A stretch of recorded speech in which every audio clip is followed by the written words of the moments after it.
especially myself. So please, let me first, on behalf of our district director, just give you an apology for her not being here today. Ms. Now fell in during the week, and as such, she couldn't make it today. So please accept the apology on behalf of myself. And then I also like to say, welcome to all of you today to the e-learning conference, Back to Basics, hands-on, on this beautiful Saturday morning. I also just want to acknowledge our special guest here today and our heads of our education department. Firstly, I also would like to apologize on behalf of our SG, Mr. Brian Schroeder. He could not make it today. He's unable to attend. And then, but I want to welcome in our midst today, we have our DDG of Curriculum, Dr. Beats. Dr. Beats, welcome here with us today. And then we also got our GED for Curriculum, Mr. Harun Muhammad, Mr. Muhammad. And then we've got our GED Curriculum, Mrs. Karen Datley. And then we also have our e-learning director for e-learning, Mr. Clinton Walker. Mr. Clinton Walker, also welcome here. And we've got our director for teaching development, Dr. Heini Brand. And then we've got Ms. Barkhuizen, official for head office, the district CRI, which is Center for E-Innovation. Please welcome here today. And then the most important people, our principals and our educators. Because people without you today here, this would not have been possible. And without you today, our children in our schools would have stayed behind when it comes to new technology. Because we are the people that stand in front, we present, we give you the tools, but you are the implementers. And that's why it's good for us to see today the turnout here, and it's good for me to see the buzz that's happening here today. It tells me that you are excited, that you want to do new things, and that you want to give something new to our learners out there. I always say it's about our children and nothing else. So I want to say thank you to you for being here today, and I want to welcome you today. And I want to say please enjoy the day with us. And if you have questions, please ask. Even though you think it's stupid, it's not stupid because somebody else may have the same question. So please feel welcome and enjoy the day. Thank you.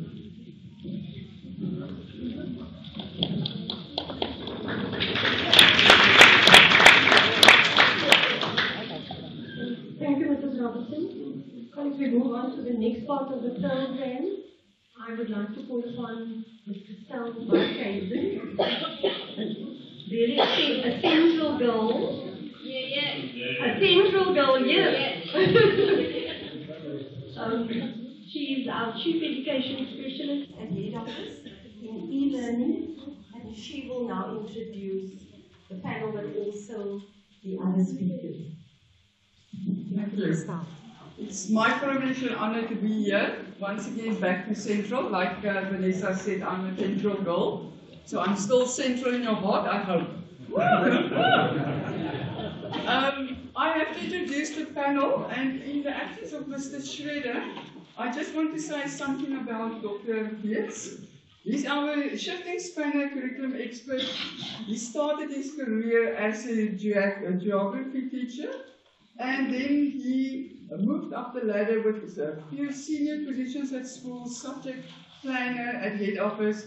Providing education is key that he take the lecturing position at Stellenbosch as a professor and also headed up the education faculty.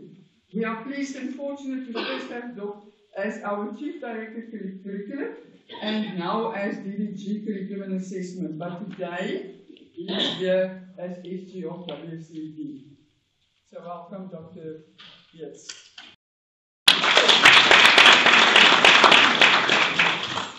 Then Dr. Heini Brand.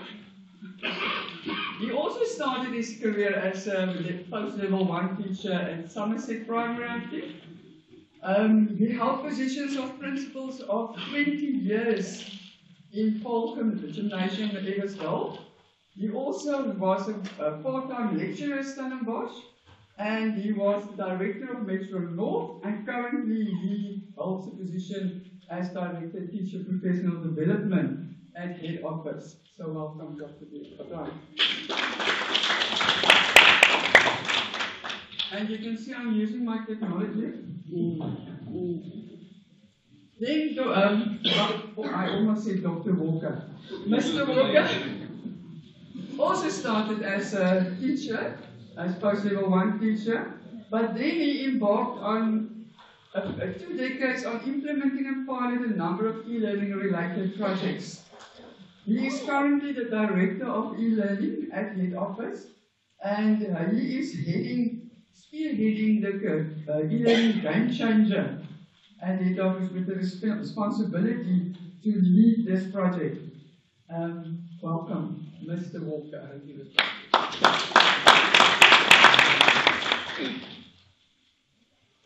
And then Mr. Cecil De Wet, he is from CEI, Centre of E-Innovation, our technical partners that we cannot do without in a technology-rich environment.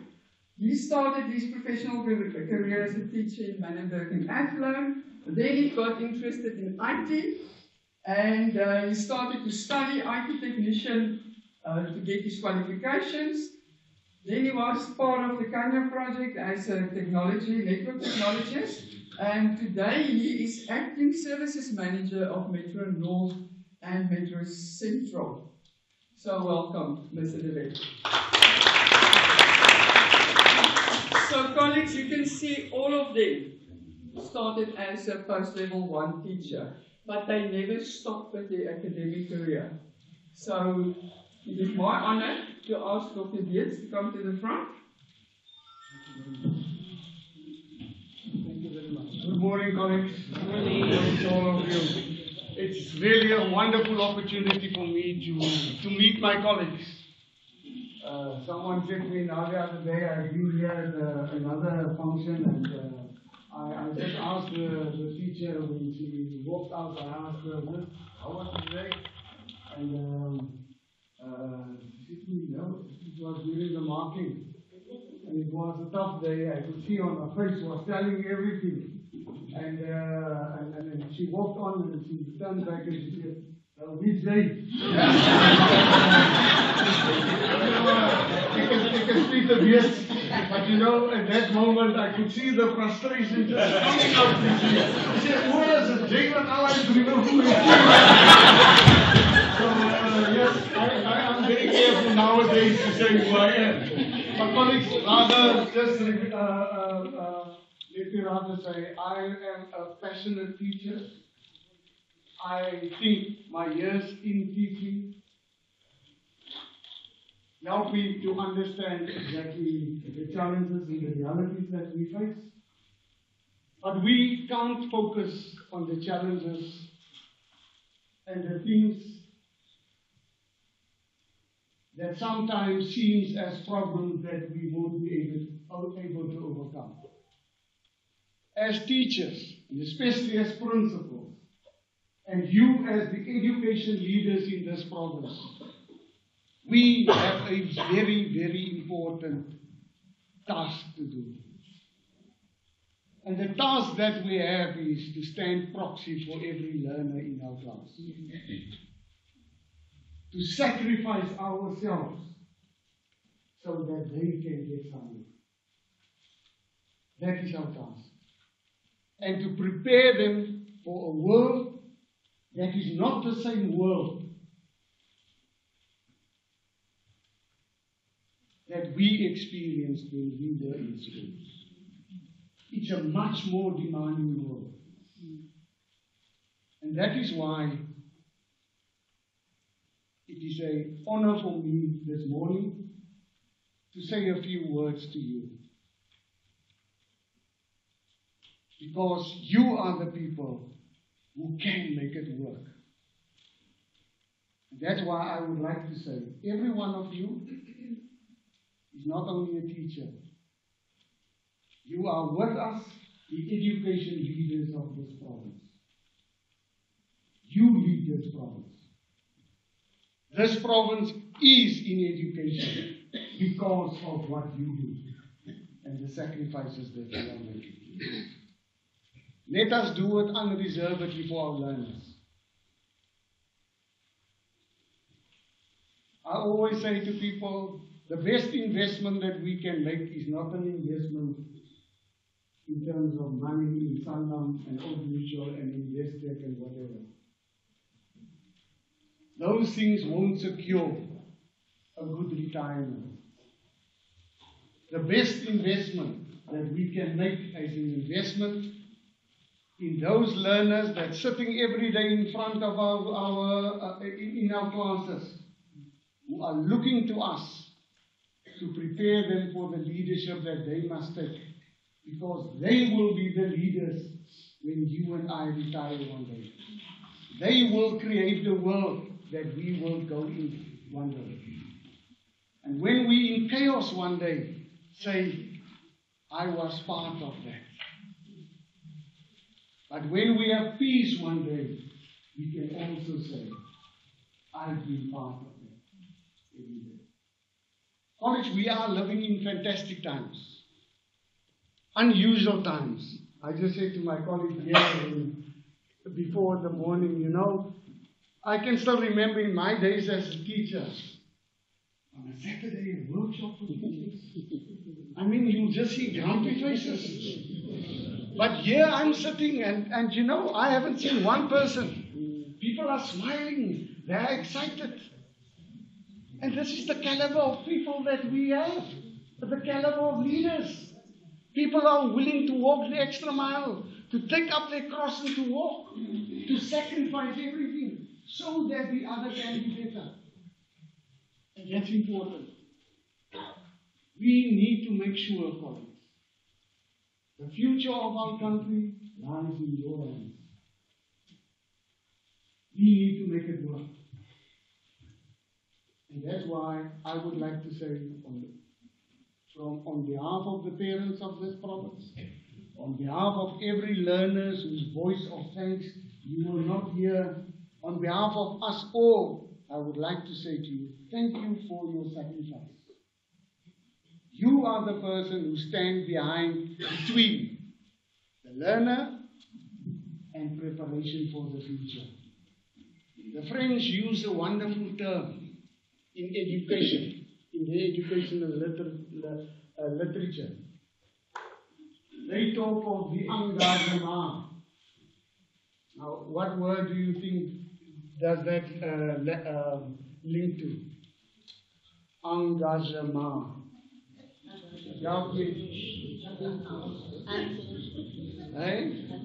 Unfinished. Yes, it is unfinished. Engagement. Engagement. They talk of the engagement, the engagement. And what they mean is, as teachers, we must make that, I don't know if cars work like that anymore. In my days, it was about spark plugs. When the spark jump, then we know that the car will start. Now, that's exactly what they mean by that. There's wanneer die vonk spring vir hy kind. Suddenly that learner starts to understand, wow, so this is what it means. Now my world starts to open up. I understand. Now that's that moment, that engagement that's taking place. And that is what we need to work towards. And colleagues, what we are in today is, Mr. Walker will focus on this, is the new world in which we live.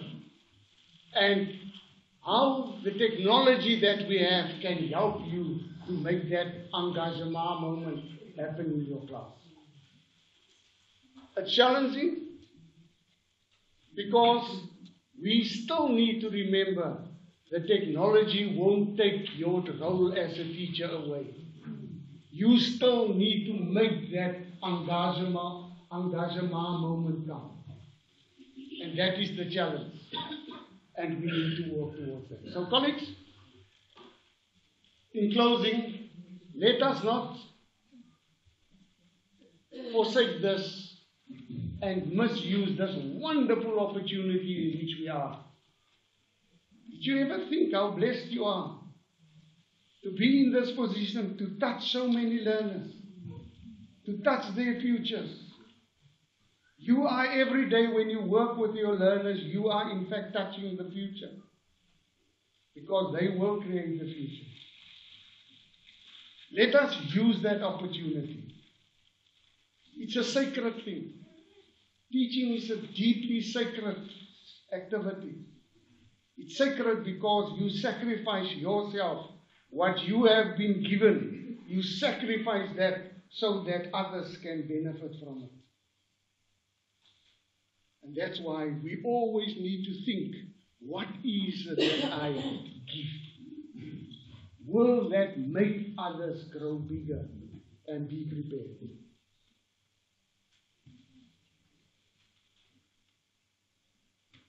If it is just, I just give them what they need, they will eventually just be unprepared for the world that they are living in.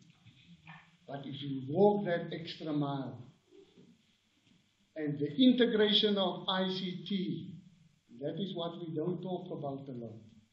The integration of ICT in our teaching to make it better demands that we walk a little bit and work a little bit harder.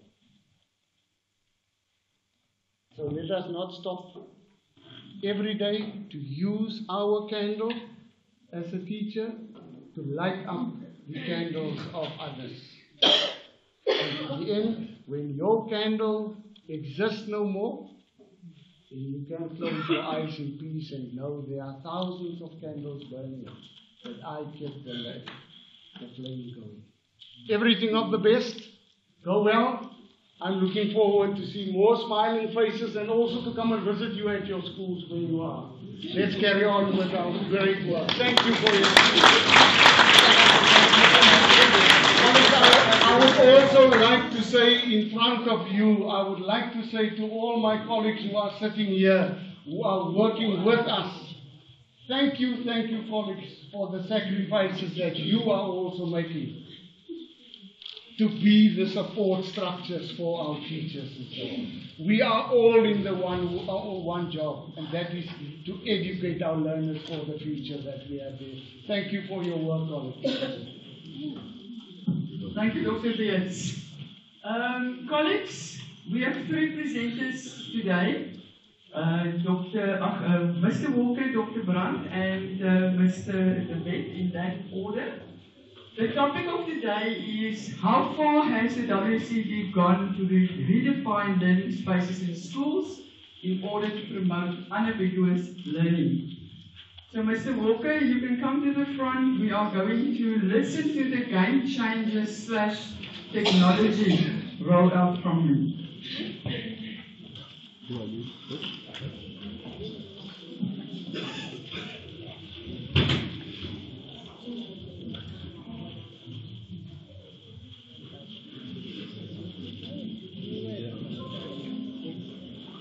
Good morning, boys and girls.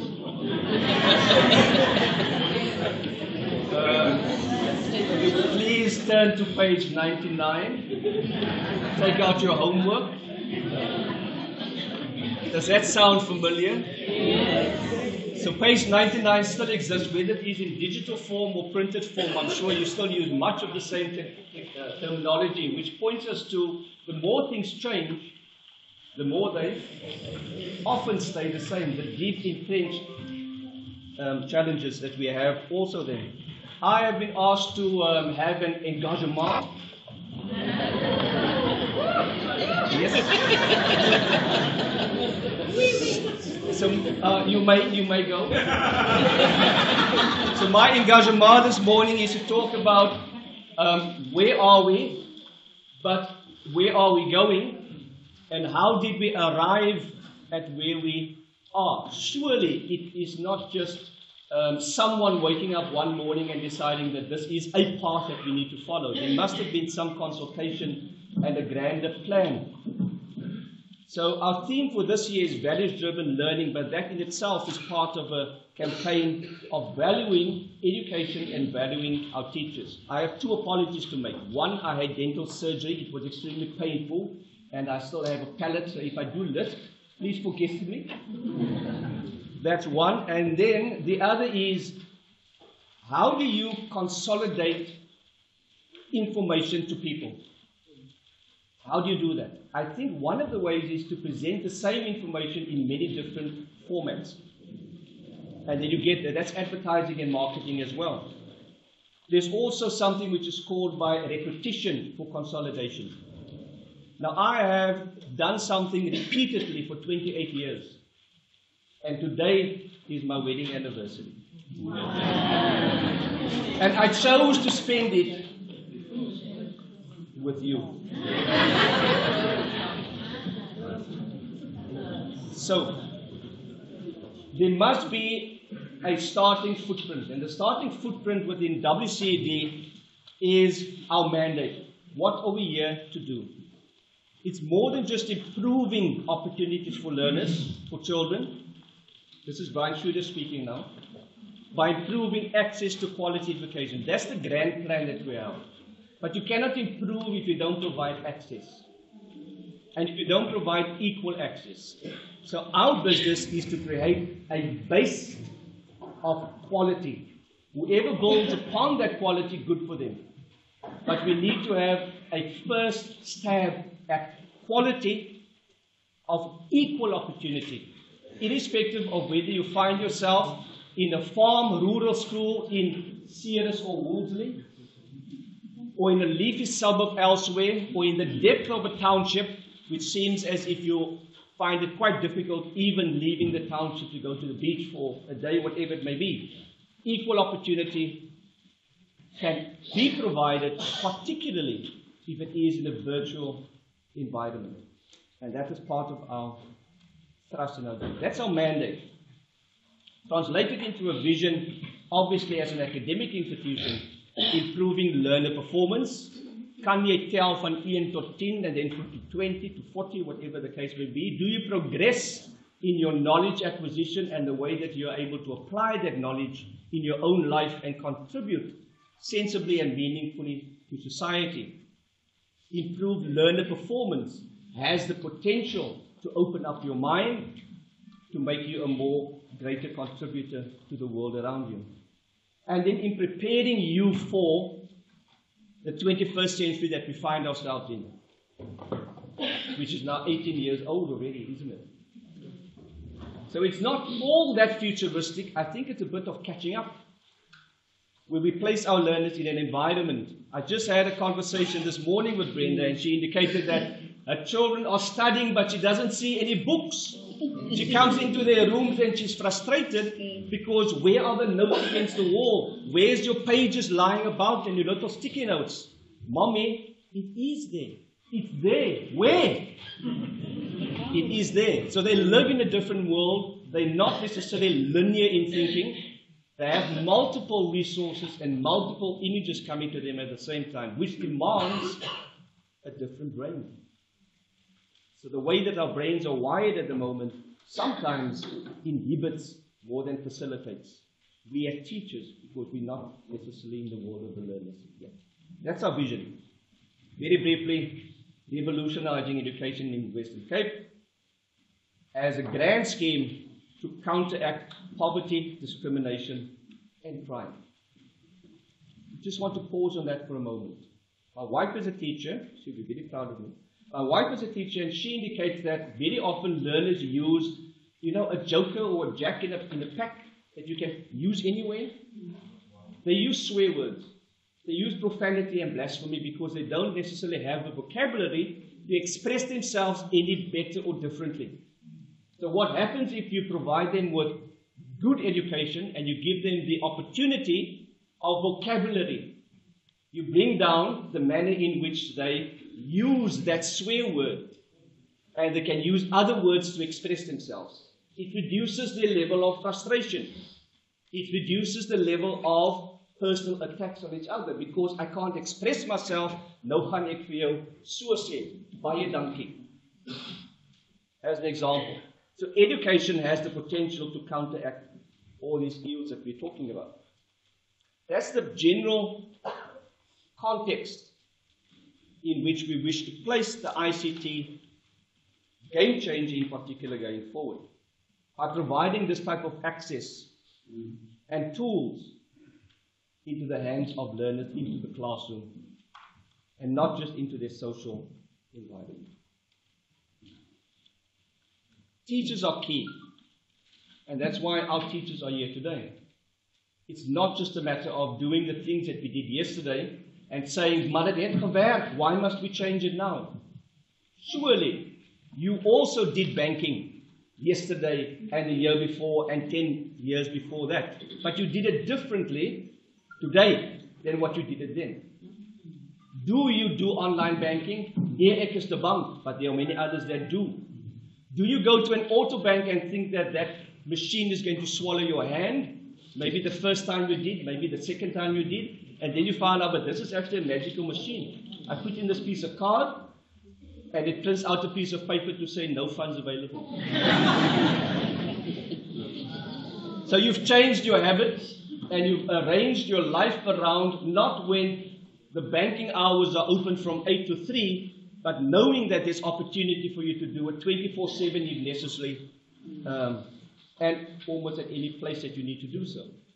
That is the type of thinking and methodology that we also need to bring into the offering that we place before our learners.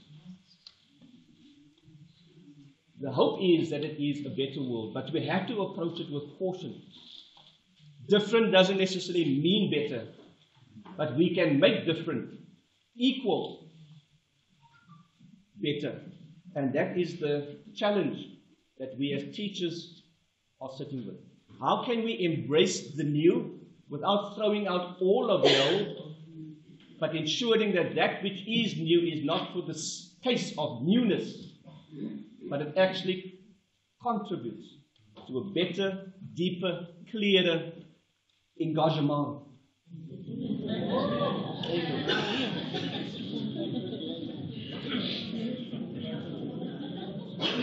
So what is different? What is different?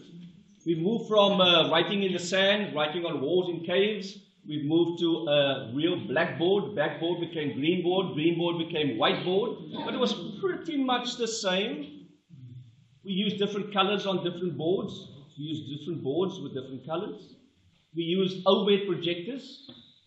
Yes, I think that was quite phenomenal. An overhead projector with a transparency. You could save it. Why? Because it was a saved resource that you bring out some other time and make amendments on it. If anybody missed the lesson, you can put it back. If you use the whiteboard, you clean the board, the information is gone. So that was a technology change in itself. Along those lines, we need to be somewhat wary. Know what technologies can contribute positively into our classroom. So, to get there, our esteemed Premier introduced game changers. How much time do I have? I can speak for hours. 5 minutes? Our esteemed Premier had a number of game changers that she wished to ignite within the province. E-learning was not necessarily one of them. And much of the methodology that had been thought of was broken down into bits and pieces, with the weaker part being implementation. These grand plans, lots of things on the table, lots of money spent, but does it really hit the ground in the delivery mode that it needs to? And implementation is one of the greatest pros of the game changers itself. Come to that in a minute.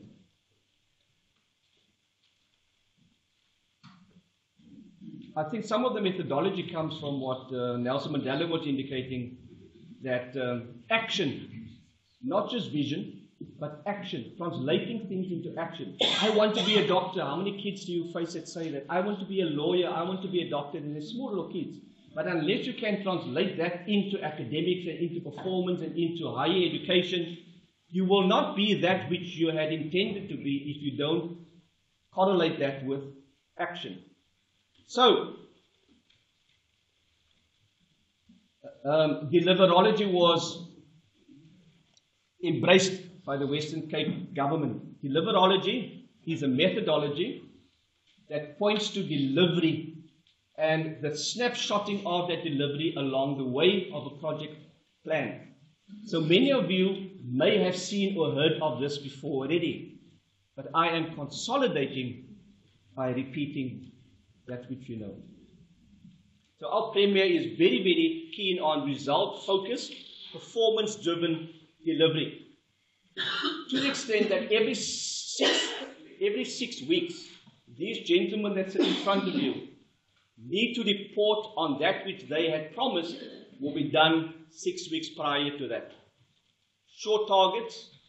It may not seem all that great in your vision of looking at things or from your vantage point, but add them all together after a series of 6 weeks, there is significant change that starts happening. It's not making a promise, we don't meet the target, oh well, we'll just shift the target date. So that is the methodology. What is a game changer? It ignites. I think Doctor used that word earlier. Something which ignites. You can't keep on changing the game all the time, but you want to change it to something. And this creates the impetus. So with the game changer comes significant political will, which is often a miss. Political will and political funding, which drives the activities. A plan, it's great. Plan without resources also comes to naught. So there are different Western Cape game changers. You may or may not be aware of those. 3 of them in particular are situated within schools. Some of the schools are apprenticeship game changers. Some have after school, not just activities, but a program which focuses on youth engaged, that's a good word these days, engaged in meaningful activity, consistent activity. So that you can get that professional soccer player, professional chess player, cricket player, and ballerina, etc.